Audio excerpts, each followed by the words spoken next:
Hello, everybody, and welcome to Streampunk Chats.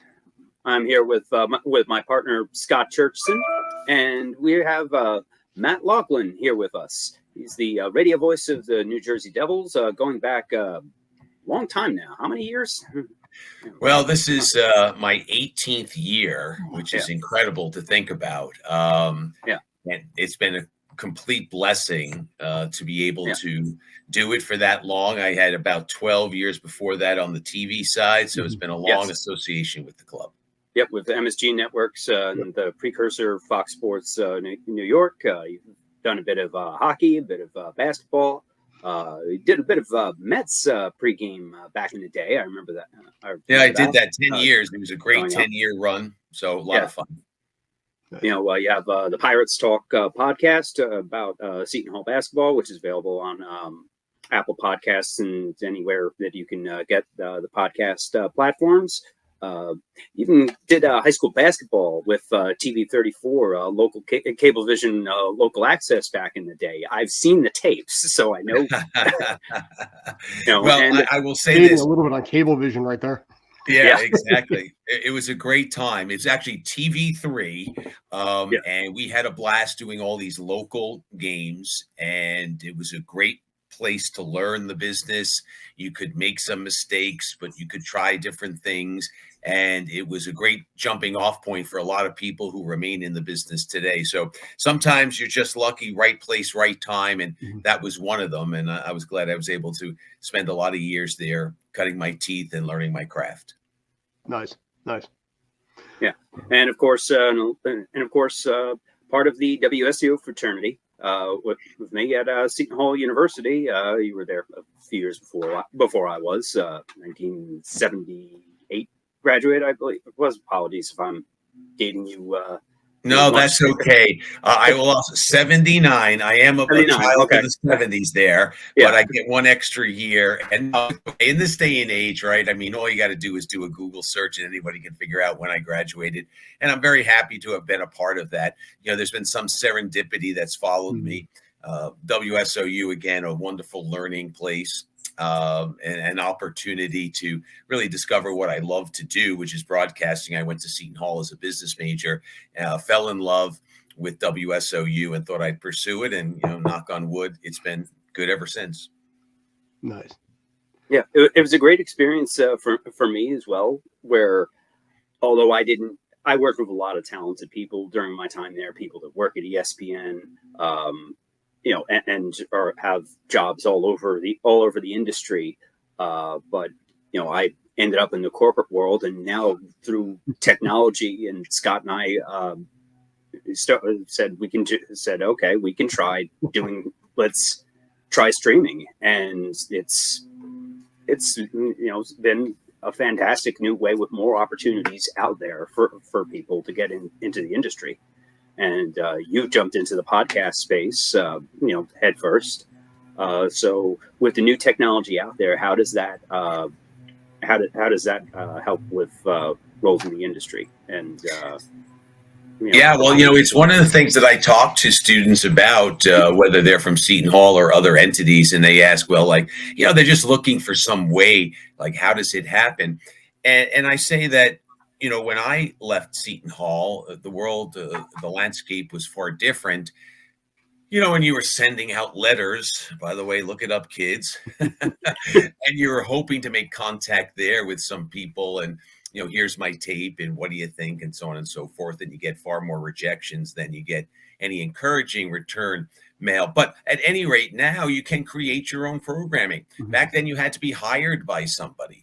And if you didn't, then how did you practice your craft? How did you learn how to be a broadcaster? Well, you can now do it yourself. And I tell students that all the time. You may not have a voice now in a professional way with a network or with an online entity, but you can be an announcer. Now, I don't know how many people are going to watch or listen to someone do a broadcast from Prudential Center, for instance, whether it's a Devils game or a Seton Hall game, but you can certainly do it and listen back and see where you can make your mistakes. But you can have an opinion. You can have a podcast. You can get out there and do something on Seton Hall basketball, or you could do a podcast on baseball, football, whatever you want. It's really easy. The technology is there. The cost is minimal. So why not go out there and see what the public thinks? Look back, listen back to what you say, try to make some corrections, at least gain a base and have something to show a potential employer about your abilities, as opposed to here's my college tape, which in this day and age, the people coming out of Seton Hall or other schools, I mean, the quality of the work is phenomenal. But nonetheless, I think if you're hiring somebody, yeah, you want to look for the new and up and coming voice or face. And if you have something more than just a college resume tape, you put yourself in a better position. So yeah, the explosion of technology, the World Wide Web and all that sort of stuff, the new platforms, the multiple platforms, I don't know if it's made it easier because there's more competitors, but it has made it possible for somebody to create a personality and create their brand, so to speak. I think part of the problem also exists, though, is because so many people have this. A lot of times, I think people can be afraid to get started. They're expecting perfection right out of the gate and not realizing that there's a learning curve, that first you got to be mediocre, then decent, and then great. And I think people are nervous to go down that path and start out, being honestly mid, until you can cut your teeth, you can learn your style and your approach. In a lot of streaming in general, whether it's this, YouTube, or anything like that, I think people can be naturally just intimidated by people who've been doing it for a while, and as a result, don't actually start. I think you make a very good point. And one of the other things, Scott, that I tell people, in fact, I spoke to a group of students not too long ago, and the term I used, and they were from Plainfield High School, but the term I used was courage. Have some courage, have some faith. It seems, because I've had some level of success, that walking across campus after my freshman year at Seton Hall was the easiest thing to do, and knock on the door at WSOU and say, hey, I'm a business major. At the time, I eventually left with a marketing degree, but hey, I'd like to get involved. Like, what do you guys think? And no, it wasn't that easy. I had to kind of take a deep breath and say, listen, I'm going to give this a go. And so you have to take chances. You have to have faith in yourself. Fortunately, when I knocked on that door, I was greeted with open arms, and I found a world that I love. And that's not always going to happen, I understand. But yeah, have some belief. I think the other thing that is hard to understand, and I didn't get it for the longest time, is that most people in the business, very few that I've run into, don't have this trait, which is they had a mentor, they had somebody who opened a door, they had somebody who listened to them. And so we want to pay it forward. So yes, it takes some courage and it takes some self-confidence, but don't be afraid to talk to whomever. Somebody runs into Kenny Albert and he's doing a game for TNT hockey. Yes, he had a name, but he had people besides his dad along the way who helped him, who critiqued him. And don't be afraid to say, by the way, he's one of the nicest guys around. So don't ever be afraid to say hello to him. So, at Big East basketball, pick the right time, but at halftime, go up to the announcer, the play-by-play guy, and just say hello and introduce yourself and see if you can get a response and maybe a way to maintain a correspondence with him or her. No. Yeah, I actually did that with a few of the writers. Because I was at the Garden for the Big East tournament last week for Wednesday and Thursday, as Seton Hall unfortunately didn't make it past the quarterfinals. One day we'll make it back to the Friday semis, which is magical. But even Thursday in itself was at the Garden is an incredible experience. And I went to the media day, the postseason awards on Wednesday. I had a chance to chat with Val Ackerman, the commissioner of the Big East, for a little bit. I have, we have an interview going up with that shortly. And she's somebody who a lot of people want to talk to and want to hear from this week, especially after what happened with Selection Sunday with the NCAA tournament yesterday, where somehow the second best league in the country, the Big East, by all the metrics, only managed to get 3 teams in the NCAA tournament. Now, while I understand that there was a lot of craziness with the bid stealers, with UAB winning the American with North Carolina State in the ACC, Oregon, New Mexico in the Mountain West. And while there were some arguments to be made for or against all three of the Big East bubble teams, Seton Hall, St. John's, and Providence, under no planet do you go with no for all three. And if you say out of one side of your mouth, oh, well, non-conference matters more. Okay.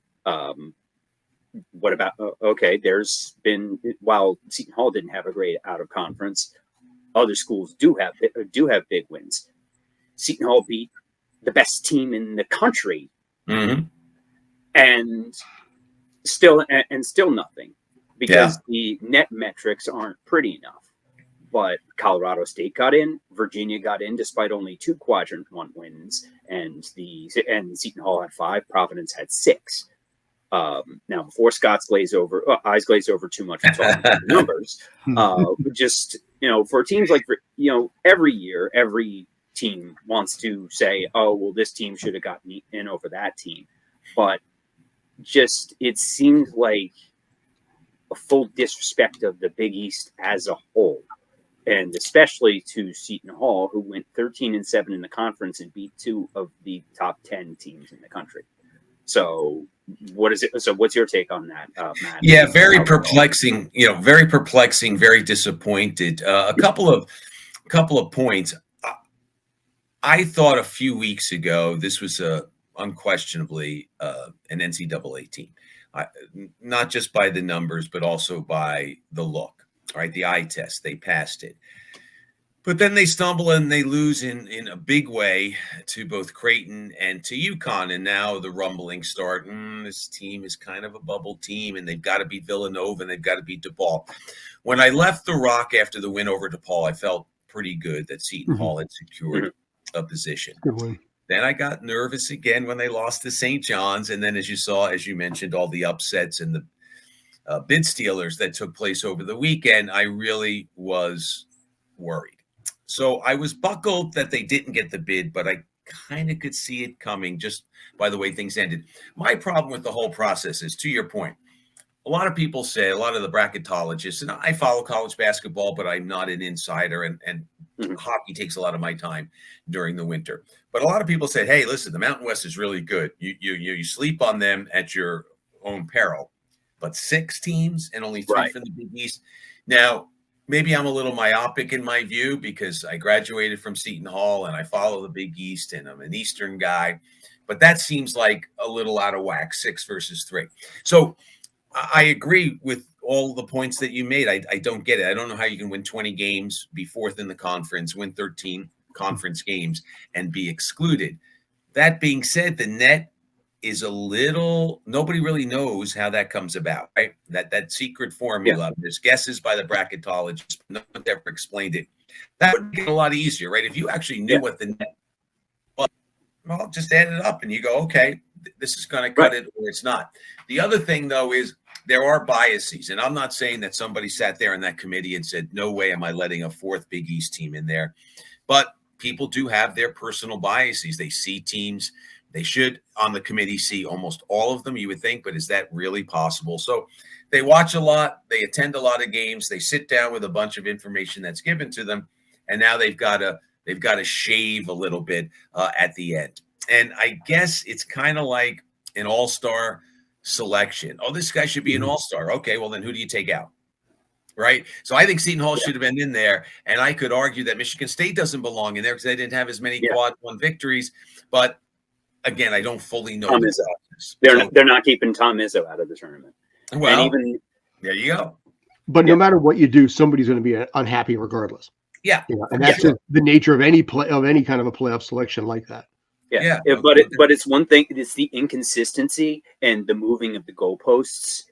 Or you say one thing about a Big East team's like, not high enough net, not enough wins, but then you turn around and accept other teams that have worse metrics in those same areas. Like, is it that you like it seems like, and I was also a bit annoyed watching the selection show yesterday, and as they're interviewing the committee chair, you would think that the face of the Big East Conference, GQJ himself, who was sitting there, would have asked a few questions like, "Hey, why did you leave out all 3 Big East teams?" He sat there and said nothing. Yeah. That made me lose a lot of respect for Jay Wright. Well, I think understood, right? He should defend the conference that made him a very wealthy man. And listen, he deserves a lot of credit for leading Villanova to 2 championships, but he got paid very handsomely for it. And Villanova took him from a good situation at Hofstra, put him in a great situation, and he turned it into a gold mine. And he should have defended the Big East more. But now I will have to say this. I did not see the show. The Devils were playing out in Vegas when we were wrapping up as the show was on. But I still read and know of what you're talking about.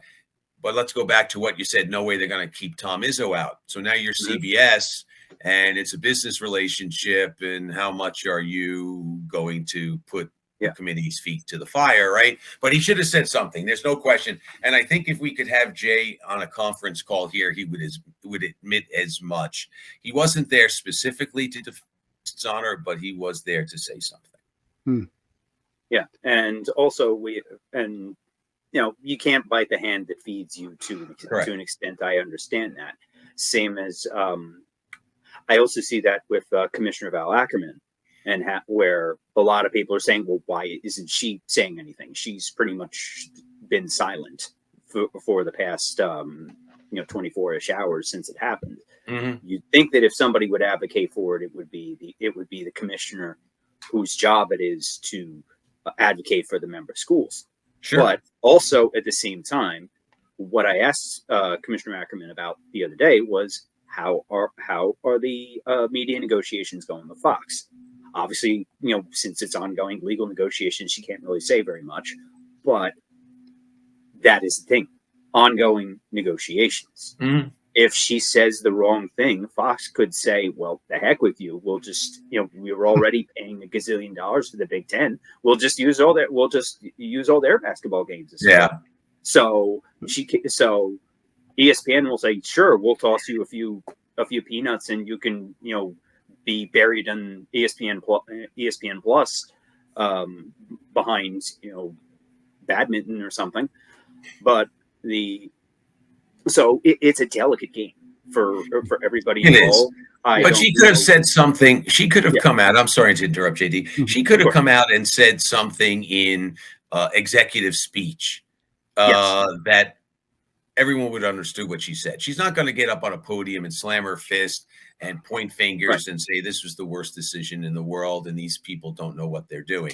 But she could have said, as the commissioner of the Big East, one of the top 3 conferences, no matter how you cut it, in the nation, as competitive as can be, for this conference to have only 3 teams, I think the committee failed in their task. Or she can word it some other way that's even more executive talk. A sternly worded press release. Yeah, exactly. Exactly. And that may eventually happen. I don't know. As we record this, I haven't seen anything, but perhaps she'll come out and say something like that.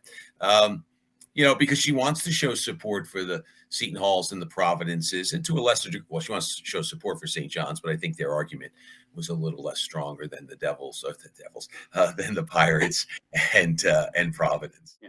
And the press conferences can have like a completely different tone. Like and the coach kind of has the tone of the press conferences, where the reporters try to set it, versus, also how much of a room is it?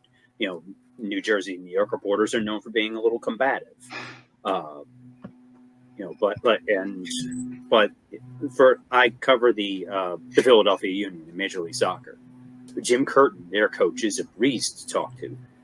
Granted, it helps that they don't lose that often, but it's much different than a press conference with, say, Shaheen Holloway, where you've seen firsthand that he's.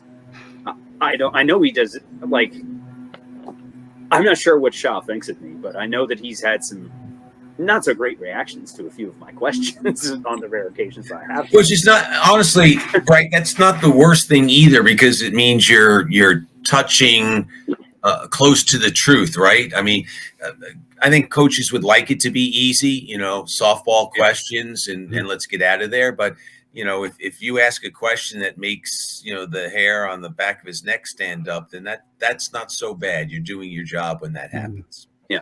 Well, I served him after that DePaul game. I served up what I thought was a softball, like, hey, do you want to say anything to the folks that, that picked you to finish ninth? And he said, nah, it's just noise outside the locker room. And then you asked him a question about, some deep existential thought that I forget exactly how you worded it about, like, for the course of the season, but it was one of those.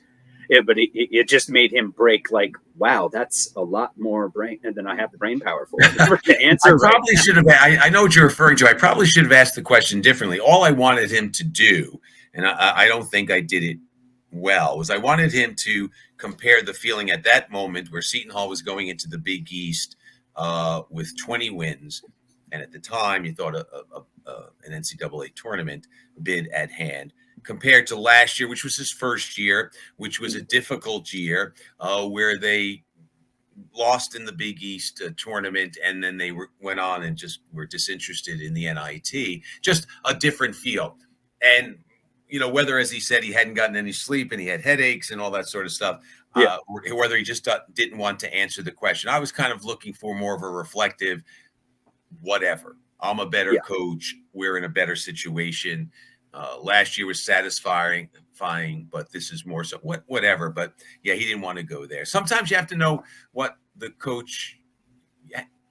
You can't not ask the question, but you also have to know that the coach, what he's going to answer or not answer. Like, Shaheen is not like that. It's not about tomorrow. It's not about the next day. It's about this game, and that's it. So anyway, I think I could have probably asked it better. I didn't get the answer that I responded. So. Yeah, I've had a lot of those where I'll say something, like there was one that I asked him after the Villanova game, the blowout down in Philly, and I tried to ask, like, about silver linings, but what it said in my head versus what came out of my mouth was didn't quite work right. So he didn't. He wasn't thrilled, but hey, I've also seen him curse out one particular reporter after a press conference. I won't say online who it is, but like I've seen him really get into screaming matches with a reporter, and you see that it's just like, okay, I'm not going to ask. Not that it's I don't want to say intimidating, but like I think long and hard about what I'll ask him. Well, I mean, that's understandable. But look, I don't know who that reporter is, and I don't want to know. I respect the fact that you're not going to say anything. But yeah, that's not the first and the last reporter-manager argument that I had heard about. Or do you think we've kept this guy on long enough? Yeah, great. It's almost 5 o'clock. We're gonna let this man go. Yeah, thank you very much for your time, Matt. Thanks for asking. It's been a pleasure. Thanks for coming on. Well, it's a pleasure. It's an honor that you would ask. I love talking Devils hockey, and I love talking Seton Hall basketball. And anytime, fellas, anytime. It's only worth it if you work for it. It's only worth it if you work for it. I won't stop till they hear me now. I won't stop till I wear the crown.